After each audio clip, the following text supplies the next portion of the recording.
Joining me now in a Kelly File exclusive, Ed Nero, Sr., the father of Officer Nero. Thank you so much, Ed, for being with us tonight. Your reaction today when you heard the not guilty verdict? Extremely happy. Describe for the audience what your son has been through this past year. It's been a very trying year for the entire family. From the moment he was placed under arrest, charges were brought against him by Ms. Mosley. And up until today, it was a very hard year. And now that it's over, I personally am very ecstatic about the whole situation. What did you make listening to DeRay just now, talking about how, notwithstanding the verdict, your son needs to be facing more penalties and that the laws need to be changed so that people like him are held to a higher standard? Well, as far as your previous guest, I find him to be a very ignorant person. He obviously has no clue what he's talking about. I sat in the courtroom every day and listened to what each side had to say, and not even being a father, just being a person listening, the facts were what they were, and the state appeared not to prove a case, and my son was found not guilty as a result of that. Officer Miller, who's also a defendant in this case and was the one who first placed Freddie Gray under arrest, was given immunity and forced to testify against your son. When he took the stand, he testified, I think to the prosecution's surprise potentially, that he and he alone caught and handcuffed Freddie Gray. He minimized the involvement of your son.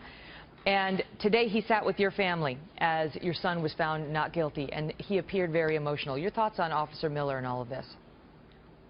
Officer Miller appears to be a very good man. I don't know him.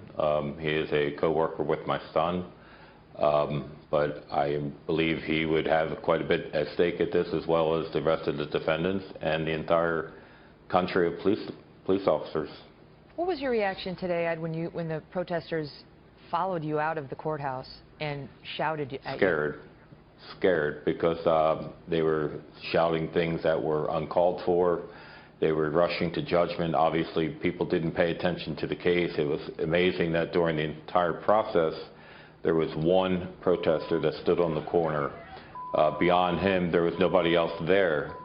And today there was a lot. It was very fearful for my younger son, because apparently they assumed he was my older son, who was Officer Edward Nero, and it was difficult getting out. So they didn't watch the trial play out at all, unlike you. They didn't sit in there day after day after day, and yet you have people like Mark Lamont Hill over at CNN tweeting out, "The criminal justice system is not designed to yield justice for dead black bodies.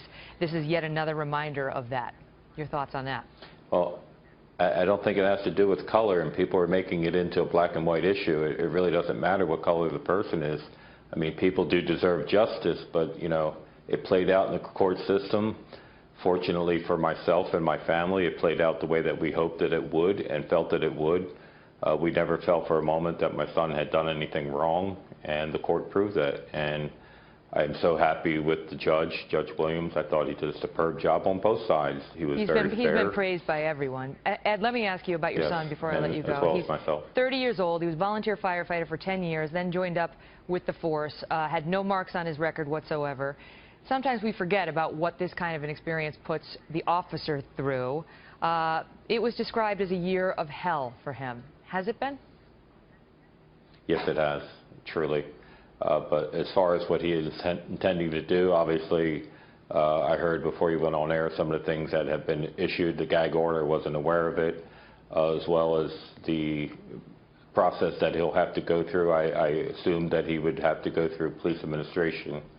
But I don't think it's necessarily fair that he is not allowed to resume his duties until all the others are completed. I don't think that's fair. He's stuck on a desk job now until everyone has their trial and the outcomes are settled, even though he's been adjudicated not guilty. Yes, even though he's not guilty.